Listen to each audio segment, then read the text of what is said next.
আসসালামু আলাইকুম প্রিয় শিক্ষার্থীরা।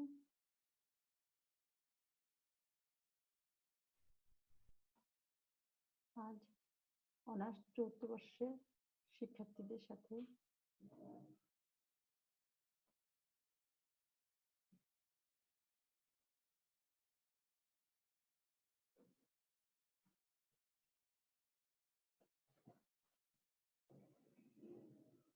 হাজির হয়েছি অনলাইন ক্লাস নিয়ে।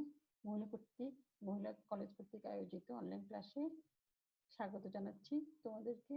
আমি ফৌজি মমতাজ, প্রভাষক, ব্যবস্থাপনা বিভাগ, মহিলা কলেজ, চট্টগ্রাম। আজ আমরা বাংলাদেশ শিল্প উদ্যোগ ও ক্ষুদ্র ব্যবসা উন্নয়ন সম্পর্কে নিয়ে আলোচনা করব। আচ্ছা, বাংলাদেশের শিল্প উদ্যোগে কিভাবে এসেছে বা উন্নয়নটা কি, ক্ষুদ্র ব্যবসার উন্নয়ন কিভাবে ঘটেছে এবং যে ধরনের সহায়তাগুলো পেয়েছে, কি ধরনের সমস্যা আছে, সমস্যাগুলো কিভাবে সমাধান করা যাবে, এগুলো নিয়ে মোটামুটি আজকে আমার ক্লাসটাকে সাজিয়েছি। দেখো, প্রথমেই শিল্প উদ্যোগ উন্নয়ন চক্র। এখানে আমরা দেখছি উদ্দীপনামূলক, সমর্থনমূলক এবং সংরক্ষণমূলক। ঠিক আছে, শিল্প উদ্যোগ উন্নয়নের জন্য বিভিন্ন ধরনের সাহায্যগুলোকে আমরা শিল্প উদ্যোগ উন্নয়ন চক্রের মাধ্যমে ব্যাখ্যা করতে পারি। বাস্তব ক্ষেত্রে একজন শিল্প উদ্যোক্তার একই সময়ে সব ধরনের সাহায্যের প্রয়োজন না হতে পারে। একটি পর্যায়ে বিশেষ ধরনের সাহায্য বা বিভিন্ন ধরনের সমন্বিত সাহায্যের প্রয়োজন হতে পারে। সুতরাং শিল্প উদ্যোক্তা উন্নয়নের জন্য একক বা সমন্বিত সাহায্যের ব্যবস্থা করা আবশ্যক, এবং এটাই হলো যে আমার শিল্প উদ্যোগ উন্নয়ন চক্র। হ্যাঁ, দেখো, এই যে তিনটি উদ্দীপনামূলক, সমর্থনমূলক এবং সংরক্ষণমূলক, এগুলো সবগুলো যে শিল্প উন্নয়নের জন্য সবসময় জরুরি সেটা কিন্তু নেই, কিন্তু সমন্বয় থাকতে পারে, বা একটা নিয়েই আমি ওটাকে ওই শিল্প উদ্যোগ শিক্ষা এটাকে দিয়ে কিন্তু আমি আমার কোনো ব্যবসার কাজে লাগিয়ে ব্যবসাকে উন্নতি করতে পারি। সাথে যদি সমর্থনমূলক এবং এটাকে যদি আরো সংরক্ষণ করতে চাই, তখন সেটা আরো ব্যবসাটার আরো বিস্তার লাভ ঘটবে বা একটা ব্যবসার উন্নয়ন ঘটবে, একজন উদ্যোক্তার জীবন আরো প্রসারিত হবে। ঠিক আছে, এটাই হলো শিল্প উদ্যোগ উন্নয়ন চক্র। এখন দেখো, আমি উদ্দীপনামূলকে কি আছে, মানে উদ্দীপনামূলক সহায়তা বলতে আমরা কি কি পেয়ে থাকি। প্রথমেই আমরা শিল্প উদ্যোগ শিক্ষা যেখানে বলতে পারি, এখানে উদ্যোক্তাগুলো শিক্ষার প্রসার ঘটতে পারে, ফলে মানুষের মধ্যে উদ্যোক্তা সুলভ স্পৃহা সৃষ্টি হবে। তারপর দেখো, সুযোগ সুবিধা পরিকল্পিত প্রচারণা। এক্ষেত্রে বিনিয়োগ সুযোগ সুবিধা পরিকল্পিতভাবে প্রচার করতে হবে, ফলে শিল্প প্রতিষ্ঠান স্থাপনে উদ্যোক্তারা অনুপ্রাণিত হবে। তারপর বৈজ্ঞানিক পদ্ধতিতে সম্ভাব্য শিল্প উদ্যোক্তা চিহ্নিতকরণ বা শনাক্তকরণ, মানে বৈজ্ঞানিক পদ্ধতি ব্যবহার করে উদ্যোক্তা যাচাই বাছাই ও পর্যালোচনা করা হয়, ফলে সম্ভাবনাময় উদ্যোক্তা শনাক্ত করা সম্ভব হয়। তারপর নতুন শিল্প উদ্যোগের পেশামূলক প্রশিক্ষণ, এখানে প্রশিক্ষণের ব্যবস্থা করতে হবে বা প্রণোদনার ব্যবস্থা করতে হবে। বিভিন্ন উদ্দীপক ব্যবহার করে প্রশিক্ষণ দেওয়া হয়, এতে উদ্যোক্তা পরিচিত হয়ে শিল্প উদ্যোগ গ্রহণ করে, ফলে সহজে শিল্প প্রতিষ্ঠান স্থাপন করা সম্ভবপর হয়। পণ্য নির্বাচন ও প্রকল্প রিপোর্ট প্রস্তুতকরণ, সাধারণত উপযুক্ত পণ্য নির্বাচন এবং প্রকল্প প্রণয়নে জ্ঞানের সীমাবদ্ধতার কারণে অনেক শিল্প উদ্যোগ গ্রহণ করতে চায় না। এই অবস্থায় পণ্য নির্বাচনে সহায়তা করে এবং প্রকল্প উন্নয়নে উদ্যোক্তাদের পরামর্শ দিতে হবে, এতে অনেকেই শিল্প উদ্যোগ গ্রহণ করে ব্যবসা কার্য সম্পাদন করতে সক্ষম হবে। বিভিন্ন ধরনের তথ্য সরবরাহ, নতুন নতুন প্রক্রিয়া উদ্ভাবন করতে হবে, বিভিন্ন ধরনের ফোরাম গঠন করেও আমার এই উদ্দীপনাটাকে এগিয়ে নিয়ে যেতে হবে শিল্প উদ্যোগের ক্ষেত্রে। তারপর দেখি আমরা সমর্থনমূলক সহায়তাগুলো কিভাবে পেতে পারি। একটা শিল্প প্রতিষ্ঠা করার জন্য যে ধরনের সমর্থন দরকার হতে পারে, প্রথমেই আমার এটা মানে বাস্তবিকই প্রতিষ্ঠানটা প্রতিষ্ঠিত হতে হবে, সেজন্য আমার নিবন্ধন করতে হবে। তাহলে দেখো, এক্ষেত্রে সম্ভাবনাময় উদ্যোক্তাদের প্রয়োজনীয় সুবিধা প্রদান করে যেন সহজেই তারা শিল্প প্রতিষ্ঠান নিবন্ধন করতে পারে। মূলধন সরবরাহের ব্যবস্থা, সমর্থনমূলক সহায়তার আওতায় উদ্যোক্তাকে সহজ শর্তে ও অল্প সুদে প্রয়োজনীয় ঋণ দেওয়ার কর্মসূচি গ্রহণ করা হয়। এই ক্ষেত্রে উদ্যোক্তারা ঋণকৃত মূলধন বিনিয়োগ করে ব্যবসা স্থাপন ও পরিচালনা করে, ফলে সহজে ব্যবসা কার্যক্রম সম্পাদন করা সহজ হয়। তারপর দেখো জমি, সেচ, শক্তি, পানি প্রভৃতি সরবরাহের ব্যবস্থা। এই ধরনের উপকরণগুলো ব্যবহার করে প্রতিষ্ঠান উৎপাদন কার্য পরিচালনা করে। সুতরাং শিল্প কারখানায় প্রয়োজনীয় ভূমি বরাদ্দ করে কারখানা নির্মাণ, শক্তি ও পানি সম্পদের ব্যবহার করা হয় বা ব্যবস্থা করা হয়, ফলে উদ্যোক্তার পক্ষে ধারাবাহিকভাবে পণ্য ও সেবা উৎপাদন করা সম্ভবপর হয়।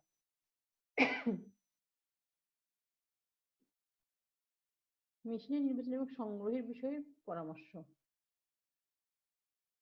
দেখো, যন্ত্র নির্বাচন সংগ্রহের ক্ষেত্রে খুব ভালোভাবে নির্বাচন করতে হয় এবং ভালো জায়গাতে সংগ্রহ করতে হয় যেন পরবর্তী কোনো সমস্যা না হয়। উদ্যোক্তারা এসব যন্ত্রপাতি ব্যবহার করে উৎপাদন কার্য পরিচালনা করে, ফলে দক্ষতার সাথে পণ্য ও সেবা উৎপাদন করা সম্ভব হয়।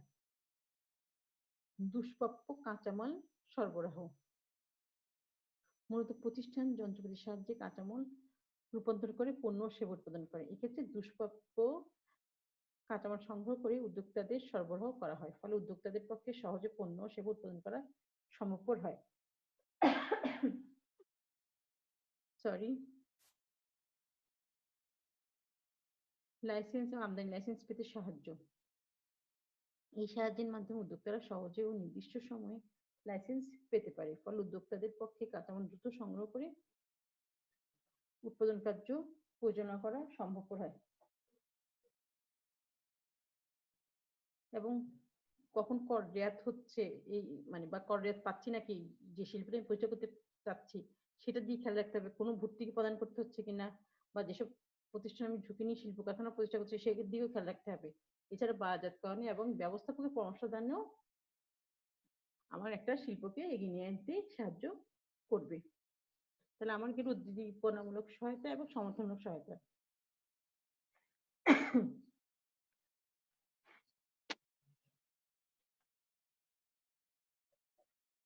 এখন দেখো সংরক্ষণমূলক সহায়তা।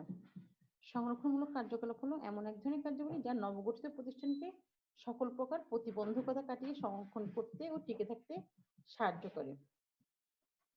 শিল্প প্রতিষ্ঠান স্থাপনের পরও বিভিন্ন ধরনের প্রতিবন্ধকতা দেখা দিতে পারে, যা থেকে প্রতিষ্ঠানকে বাঁচাতে সংরক্ষণমূলক ব্যবস্থা গ্রহণের প্রয়োজন হয়। যেমন আমরা আধুনিকীকরণ,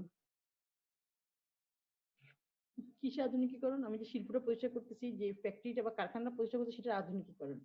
এক্ষেত্রে নতুন অভিনব কারখানা স্থাপন এবং সংস্কারের মাধ্যমে বিদ্যমান কারখানা আধুনিকীকরণ করা হয়। এতে ক্রেতা আকৃষ্ট করে উৎপাদিত পণ্য ও সেবা বাজারজাতকরণ করা সম্ভবপর হয়। তারপর দেখো বৈচিত্র্যকরণ ও বিকল্প দ্রব্য উৎপাদনে সাহায্য। বর্তমানে বিভিন্ন প্রতিষ্ঠান সমজাতীয় পণ্য উৎপাদন করে বাজারজাত করে, এতে বাজারে তীব্র প্রতিযোগিতার সৃষ্টি হয়। এমত অবস্থায় উদ্যোক্তাদের বিচিত্র পণ্য উৎপাদনে সহায়তা করা হয়, ফলে বিচিত্র পণ্য উৎপাদন ও বাজারজাত করে প্রতিযোগিতা মোকাবেলা করা সম্ভবপর হয়। পূর্ণ ক্ষমতা ব্যবহারের জন্য অতিরিক্ত অর্থের ব্যবস্থা। সাধারণত বাজারে পণ্যের চাহিদা বৃদ্ধি পেলে কারখানা সম্প্রসারণের প্রয়োজন হয়। এক্ষেত্রে উদ্যোক্তাদের সংরক্ষণমূলক সহায়তা প্রদান করা হয়, এতে সহজে কারখানা সম্প্রসারণ করা সম্ভবপর হয়। আসল ও সুদ পরিশোধ মুলতবি রাখা। ঠিক আছে, তাহলে ঋণ ও সুদ পরিশোধের মেয়াদ তো বৃদ্ধি করতে পারি, অনেক সময় মুলতবি করেও আমার শিল্পোদ্যোগে সহায়তা করতে পারি। সমস্যা চিহ্নিতকরণ, স্বল্প পরামর্শক সেবা, এগুলো আমার প্রতিষ্ঠানকে মোটামুটি একটা পর্যায়ে বা একটা পর্যায়ে ধরে রাখার মতো ব্যবস্থা করে থাকে। এছাড়া আমার পণ্য গুণাগুণ পরীক্ষা বা গুণাগুণ ঠিক রাখতে হবে, সেবা উন্নয়ন এসবও করতে পারি। তারপরে আমরা যাচ্ছি প্রশিক্ষণ কি। প্রশিক্ষণ মূলত অনভিজ্ঞ বা স্বল্প অভিজ্ঞ কর্মীকে হাতে কলমে শিক্ষাদান, অর্থাৎ কোনো একটি নির্দিষ্ট কাজ সম্পাদন করার জন্য কর্মীর জ্ঞান ও দক্ষতা বৃদ্ধি করার প্রক্রিয়াই প্রশিক্ষণ। শ্রমজীবী বা কারিগরি কর্মীদের যে কাজের জন্য নির্বাচন করা হয়েছে সেই কাজটি কিভাবে করতে হবে তার শিক্ষাদানকে আমরা প্রশিক্ষণ বলতে পারি। সুতরাং কর্মীদের কাজ সম্পর্কে প্রয়োজনীয় জ্ঞান, দক্ষতা, সক্ষমতা অর্জনের সুশৃঙ্খল, ধারাবাহিক ও নিয়মতান্ত্রিক উপায়ে হাতে কলমে শিক্ষাদান প্রক্রিয়াকে আমরা প্রশিক্ষণ বলে থাকি। এখন দেখো শিল্পোদ্যোগ ও ক্ষুদ্র উন্নয়নের প্রশিক্ষণের গুরুত্ব। মানে প্রশিক্ষণটা করলে একটি কর্মীর জীবনে বা একটা শিল্পের ক্ষেত্রে বা একটা ব্যবসার ক্ষেত্রে কি ধরনের উন্নয়ন করতে পারে সেটার উপরে গুরুত্ব আরোপ করা হয়েছে। প্রথমে আসছে দক্ষতা বৃদ্ধি। প্রশিক্ষণের মাধ্যমে সম্ভাবনাময় নতুন শিল্পোদ্যোক্তা ও কর্মীর দক্ষতা বৃদ্ধি পায়। প্রশিক্ষিত ব্যক্তি অধিকতর দক্ষতা ও মিতব্যয়িতার সাথে কার্য সম্পাদন করতে পারে। কারণ প্রশিক্ষণ ব্যক্তির জ্ঞান, যোগ্যতা, দক্ষতা বৃদ্ধি করে এবং কাজে উৎসাহ যোগায়। তারপর দেখো যন্ত্রপাতি ও কাঁচামালের সর্বাধিক ব্যবহার। প্রশিক্ষণের মাধ্যমে একজন কর্মী কাঁচামাল ও যন্ত্রপাতিকে সঠিকভাবে ব্যবহার করার জন্য জ্ঞান অর্জন করে। যন্ত্রপাতির কাম্য কার্যকর ব্যবহার নিশ্চিত করার ফলে স্থায়ী সম্পদের যথার্থ ব্যবহার সম্ভব হয় এবং কাঁচামালের সঠিক ব্যবহারের ফলে উৎপাদন খরচ কমে যায়। মনোবল বৃদ্ধি। প্রশিক্ষণের ফলে শিল্পোদ্যোক্তা ও কর্মীদের মধ্যে আত্মবিশ্বাস জাগ্রত হয় এবং সকল চ্যালেঞ্জ মোকাবেলা করার দৃঢ় প্রত্যয় গড়ে ওঠে। ফলে কাজের ক্ষেত্রে তারা যথেষ্ট আন্তরিক থাকে। সাংগঠনিক স্থিতিশীলতা দেখো, প্রশিক্ষণ সকল মানসিকতার পরিবর্তন ঘটিয়ে দেয়। ফলে প্রত্যেকেই প্রতিষ্ঠানকে নিজের মনে করতে পারে। এই জন্য শিল্পোদ্যোক্তা ও কর্মীদের মধ্যে এক ধরনের ইতিবাচক মনোভাবের ফলে প্রতিষ্ঠানের সকলেই একে অপরের পাশে থাকে এবং এক্ষেত্রে সাংগঠনিক স্থিতিশীলতা সৃষ্টি হয় যা প্রতিষ্ঠানের উন্নয়নের জন্য খুবই সহায়ক। সম্প্রসারণ কর্মসূচি বাস্তবায়ন সহজ হয়। প্রশিক্ষণের কারণে কর্মীদের মনোবল বৃদ্ধি পায়। ফলে শিল্পোদ্যোক্তা কোনো নতুন চ্যালেঞ্জ গ্রহণ করলে কর্মীরা স্বাগত জানায় এবং তা অর্জন করতে দৃঢ় প্রতিজ্ঞ থাকে। তাই নতুন সম্প্রসারণ কর্মসূচি গ্রহণের সময় প্রশিক্ষণ অবশ্যম্ভাবী হয়ে পড়ে। সুষ্ঠু ব্যবস্থাপনা দেখো, প্রশিক্ষণের ফলে ব্যবস্থাপনার মান উন্নত হয়। ব্যবস্থাপকীয় প্রশিক্ষণের ফলে উদ্যোক্তা, কর্মী সবাই ব্যবস্থাপনার প্রায়োগিক বিষয়গুলো সুন্দরভাবে বুঝতে পারে এবং ব্যবস্থার সকল কাজে অর্থাৎ পরিকল্পনা, সংগঠন, নির্দেশনা, সমন্বয়, পেশনা নিয়ন্ত্রণ ইত্যাদি সহজ হয়ে পড়ে। তত্ত্বাবধান ও নির্দেশনা হ্রাস। প্রশিক্ষণপ্রাপ্ত কর্মীরা নিজ থেকে তাদের দায়িত্ব কর্তব্য অনুধাবন করতে পারেন।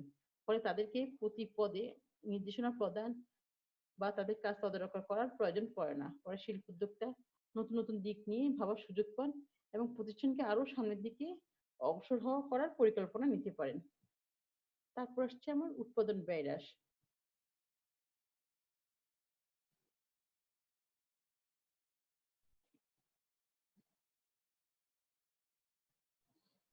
প্রশিক্ষণের মাধ্যমে শিল্পোদ্যোক্তাদের যন্ত্রপাতি ব্যবহার বিধি ও উৎপাদনের আধুনিক কলা কৌশল শিক্ষা দেওয়া হয়। এতে শিল্পোদ্যোক্তাগণ উন্নত পদ্ধতিতে বিভিন্ন যন্ত্রপাতির সর্বোচ্চ উৎপাদন শক্তি কাজে লাগিয়ে উৎপাদন পরিমাণ বাড়াতে পারে। ফলে উৎপাদন পরিমাণ বৃদ্ধির ফলে পণ্যের একক প্রতি উৎপাদন ব্যয় হ্রাস পাচ্ছে। সমন্বয় প্রতিষ্ঠা। শিল্পোদ্যোক্তা প্রতিষ্ঠানে কর্মরত কর্মীরা প্রশিক্ষণপ্রাপ্ত হলে সবার মধ্যে আনুষ্ঠানিক ও অনানুষ্ঠানিক যোগাযোগ বৃদ্ধি সহজ হয় এবং অতি সহজে প্রত্যেক কাজের মধ্যে একটা সুষ্ঠু সমন্বয় গড়ে ওঠে এবং দুর্ঘটনা হ্রাস পায়। প্রতিষ্ঠানে নিয়োজিত কর্মীরা প্রশিক্ষণ প্রদানকারী হলে সম্ভাব্য বিপদ ও দুর্ঘটনা সম্পর্কে সবাই অবগত সতর্ক থাকে। ফলে দুর্ঘটনা বিপদের আশঙ্কা বহুলাংশে হ্রাস পায়। প্রশিক্ষণের জন্য কর্মী ও শিল্পোদ্যোক্তা উভয় নিরাপত্তামূলক ব্যবস্থা গ্রহণে সদা তৎপর থাকে। প্রতিষ্ঠান সফলতার জন্য প্রশিক্ষণের প্রয়োজনীয়তা অবশ্যই খুবই গুরুত্বপূর্ণ।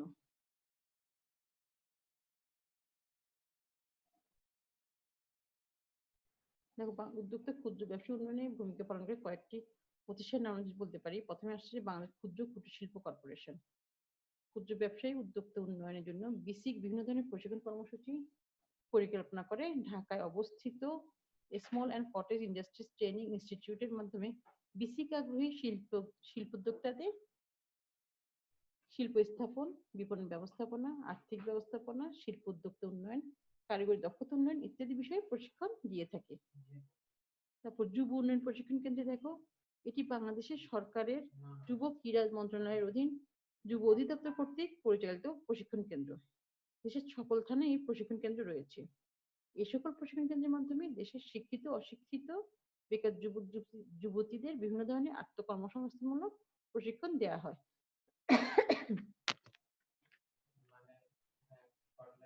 মহিলা অধিদপ্তর দেশের জনসংখ্যার অর্ধেক নারী। নারীদের বাদ দিয়ে দেশের উন্নয়ন কল্পনাই করা যায় না। তাই নারীদের উন্নয়নের জন্য সরকারের মহিলা ও শিশু বিষয়ক মন্ত্রণালয়ের অধীন মহিলা অধিদপ্তর বিভিন্ন ধরনের প্রশিক্ষণ কর্মসূচি পরিচালনা করছে। আর এগুলোর মধ্যে হলো কম্পিউটার শিক্ষা, অফিস ব্যবস্থাপনা, গবাদি পশু পালন, দর্জি বিজ্ঞান, এমব্রয়ডারি, বাটিক, এরকম নানা জাতীয় প্রশিক্ষণ দেওয়া হয়।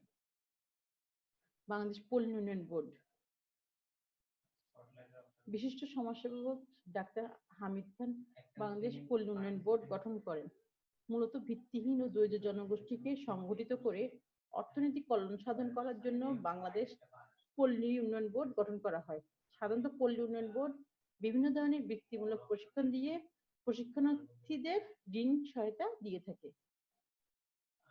তারপর দেখি আমি মাইডাস। আচ্ছা, তার আগে ব্র্যাক বলি। ব্র্যাকের পূর্ণ হলো Bangladesh rural and advancement committee. ঠিক আছে, এখানে তারা কি কি কাজগুলো পরিচালনা করে? ক্ষুদ্র শিল্প উন্নয়ন কার্যক্রম করে, সহযোগী প্রতিষ্ঠান উন্নয়ন করে, তারপর উৎপাদন কেন্দ্র উন্নয়ন করছে। তারপর মাইডাসকে দেখি আমরা। 1981 সালে এনজিও গুরুত্ব নিবন্ধন নিয়ে 1982 সালে মাইডাস কার্যক্রম শুরু করে। বেসরকারি উন্নয়ন সংস্থা হিসেবে মাইডাস ক্ষুদ্র মাঝারি উদ্যোক্তাদের আর্থিক ও কারিগরি ও ব্যবস্থাপনা জাতীয় সহায়তা প্রদান করে।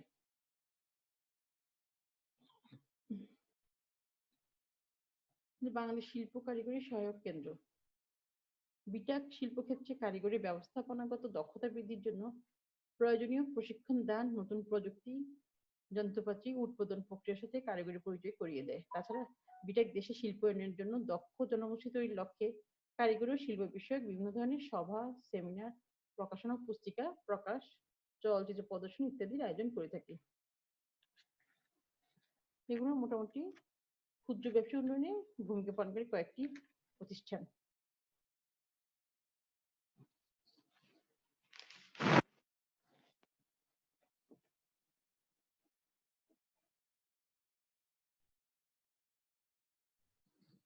আপনি দেখতে পারি বাংলাদেশ শিল্প উদ্যোগ ক্ষুদ্র ব্যবসায় উন্নয়নের সমস্যা গুলো কি কি। দেখো, প্রথমে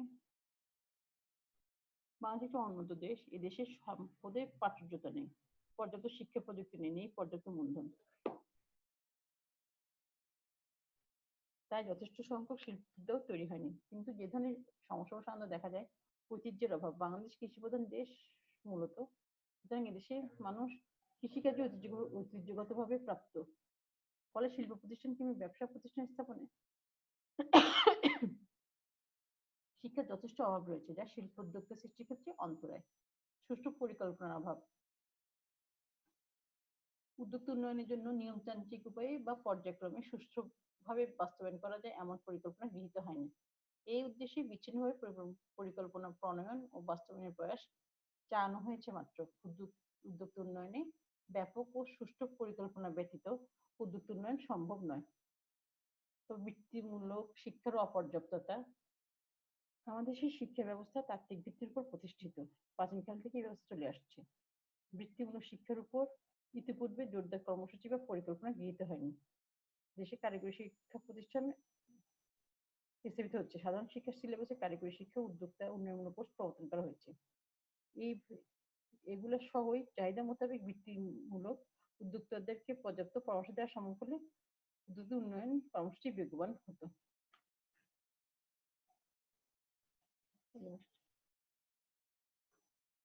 প্রচার থেকে মানুষ অনেক কিছু জানতে ও শিখতে পারে। তাই যে কোনো পদক্ষেপ বাস্তবায়নের ক্ষেত্রে প্রচার খুবই গুরুত্বপূর্ণ ভূমিকা পালন করে। কিন্তু এই ক্ষেত্রেও আমরা প্রচারণার অভাব লক্ষণীয়ভাবে পরিলক্ষিত হয়। তারপর অর্থ সংস্থান ঠিকভাবে করা যায় না শিল্প উদ্যোগের ক্ষেত্রে। অনেক উদ্যোগ নিতে আগ্রহী হলেও অর্থাভাবে নতুন কিছু করার উদ্যোগ নিতে পারে না। তারপরে সকলে বিনিয়োগ পরামর্শটা প্রয়োজন হয়। সেটারও অপর্যাপ্ততা দেখা যায়। বিনিয়োগ পূর্বে সম্ভাব্য ঐতিহ্যগত অভিজ্ঞতা ও এদেশের মানুষের মধ্যে খুবই কম, যার জন্য ক্ষুদ্র উদ্যোগ উন্নয়নে এটি একটি অন্যতম সমস্যা হিসেবে কাজ করে। তারপর উদ্যোক্তা উন্নয়নে প্রশিক্ষণের অভাবও মানসিকভাবে কোনো প্রশিক্ষণের ব্যবস্থা করা নেই। তারপর বাস্তুভিত্তিক সমস্যা সমাধান বাস্তবিক পরিকল্পনা গ্রহণ করতে হবে। এসব বিষয়ে বিশেষজ্ঞদের বারবার পরামর্শ গ্রহণ করতে হবে। প্রশিক্ষণ কর্মসূচিটা বৃদ্ধি করতে হবে। আমাদের পাঠ্যক্রমে শিল্পোদ্যোগ বিষয়টা অন্তর্ভুক্ত করতে হবে। আরো বিরাট পরিসরে শিল্পোদ্যোগ বিষয়ে বিভিন্ন বিষয়ে প্রকাশনা প্রকাশ করতে হবে এবং ব্যাপক প্রচার ও প্রচারণা চালিয়ে যেতে হবে।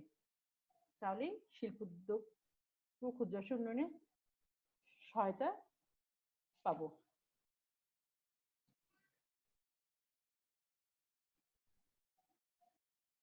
ঠিক আছে, আজকে এ পর্যন্তই। সকলে ভালো থাকবে, সুস্থ থাকবে। সকলে সুস্থ স্বাভাবিক জীবনের আশা করি। সব ধরনের বিপদ থেকে নিজেকে মুক্ত রাখবে। ক্ষতিকারক কোনো কিছুর সংস্পর্শে যাবে না। নিজে ভালো থাকবে, পরিবারকে ভালো রাখবে, দেশকে ভালো রাখবে। স্বাস্থ্যবিধি মেনে চলবে। আল্লাহ হাফেজ।